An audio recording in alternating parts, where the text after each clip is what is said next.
নমস্কার বন্ধু, আমার চ্যানেলে সকলকে জানাচ্ছি স্বাগতম। আশা করি সবাই ভালো আছেন এবং আমিও ভালো আছি। আজকের ব্লগটা আরম্ভ করছি এখান থেকে 8:30 থেকে। শুনু এখন এই যে ব্রাশ করছে, হাত পা গুছিয়েই বসে আছে, টিভিতে কেবল কেটে দিয়েছে। তার থেকে সব থেকে বড় একটা সমস্যা হয়েছে আমাদের। সমস্যাটা হচ্ছে আমি ভাতটা বসিয়ে দিয়ে এসেছিলাম, এই দিকটা একটুখানি দাঁড়িয়েছিলাম, ভাবলাম অনেকক্ষণ হলো জলটা যেহেতু ফুটে গেছে, যাই চালটা দিয়ে দিই। চাল দিতে এসেই চাল আর দিতে পারিনি, গ্যাসটা আমি খুলতেই আর পারছি না। এই যে লকটা লাগানো হয়েছে, মাঝে মাঝে এইভাবেই প্রবলেম হয় জানেন। এই যে দেখুন, তখন থেকে সমানে অনেকক্ষণ হলো চেষ্টা করছি। ভাতের হাঁড়ি তো বসে গেছে, কী অবস্থা এখন দেখুন। রেগুলেটরটা একদমই খুলতে চাইছে না, এই যে লকটা দেখুন একদমই খুলতে চাইছে না। হ্যাঁ, এত বিরক্ত লাগছে না, নাও পাচ্ছে। দেখবেন যখন কোনো কাজ দেখবেন যখন হচ্ছে না না, তখন খুবই খারাপ লাগে, বিরক্ত লেগে যাচ্ছে সত্যি। আজকে ঘুম থেকে উঠে মনে হচ্ছে সাইডটাই আমার খারাপ ছিল সকালবেলা, সেই জন্য এই যে এইসব কাণ্ড করছে। কখন থেকে সেই চেষ্টা করে যাচ্ছি সমানে জানেন তো। আবার সেই এইখানে আমাদের ডেলিভারি বয়টাকে ফোন করলাম, ও বললো ঠিক আছে বৌদি, আমি যাওয়ার পথে একবার দেখে দিয়ে যাবো।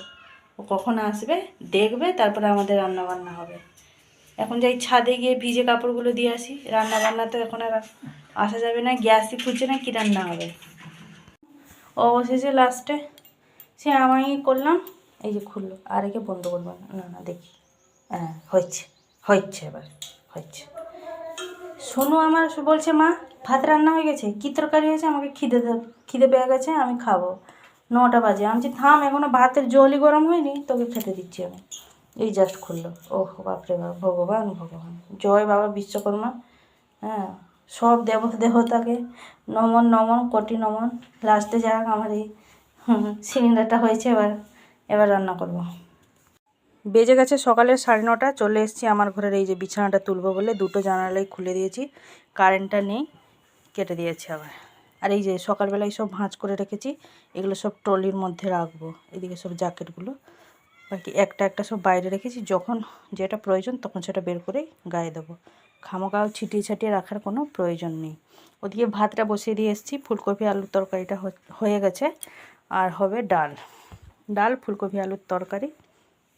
এগুলো হচ্ছে দুপুরে লাঞ্চের মেনু। মা গেছে দোকানে ডাল আনতে, ডালটা যেহেতু অল্প আছে ওই জন্য গেছে ডাল আনতে, তো মা এলে ডালটা হবে। ভাতটা ওদিকে হতে হতে আমি ভাবলাম বিছানাটা গুছিয়ে নিই। আর আমার ঘরে আজকে এই যে বিছানা চাদরটা পাল্টে নেবো, প্রচণ্ড হড়কাচ্ছে।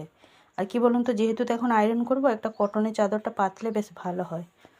তো খাওয়া দাওয়ার পরে তারপরে আয়রনটা করব। চলুন তাহলে বিছানাটা গুছিয়ে নিই। গেছে 10টা 15, রান্নাবান্না সমস্ত কিছু কমপ্লিট।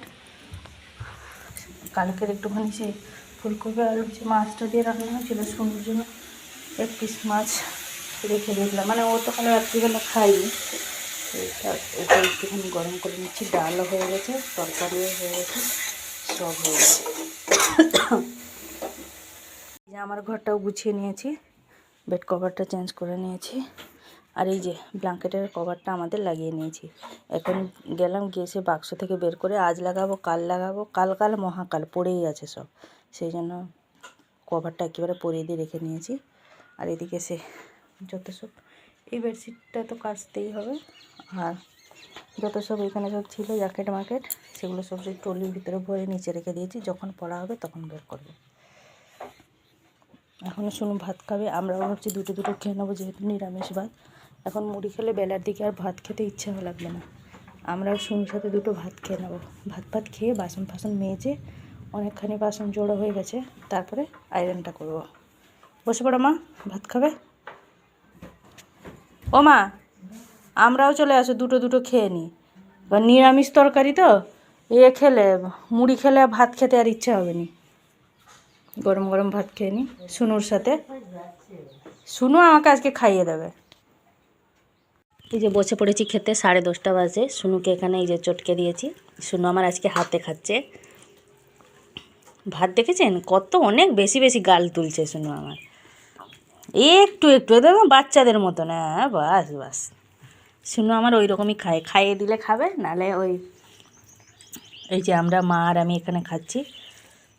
সব গরম আজকে, জানেন তো। ভাত তরকারি ঠিকই টাইম আছে, বলো মা, বেশি দেরি হয়নি।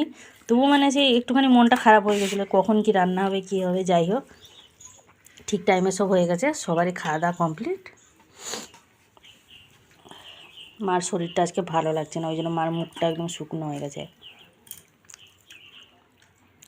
12টা 15, ওই জাস্ট আয়রন করা শেষ হলো। সোনুকে ওদিকে জল ফল গরম করে সে তাকে আবার চান করানো, বাসন ফাসন মেজে সব গুছিয়ে গাছিয়ে রেখে দিই। এখনও ছাদ থেকে কাপড় তোলা হয়নি, ভাল লাগছে না। এখন একটুখানি বসবো, আমার কোমর পুরো যন্ত্রণা হয়ে গেল দাঁড়িয়ে দাঁড়িয়ে আয়রন করতে করতে। সোনু ওদিকে ওই যে ক্রিসমাস ট্রিটাকে সাজাচ্ছে, ওখানে কী করছে কি জানি, আঠা উঠি রেপার পেপার সব নিয়ে বসে পড়েছে। যা পারে কুরুকে, আমি এখানে একটুখানি বসবো, আর ভালো লাগছে না। অনেকটাই জড়ো, মানে অনেকগুলো জামা কাপড়ই হয়ে গেছিলো, নাহলে একটা দুটো থাকলে অতটা বাঁধে না, 3-4টে হয়ে গেলে যেন বেশি কষ্ট হয়।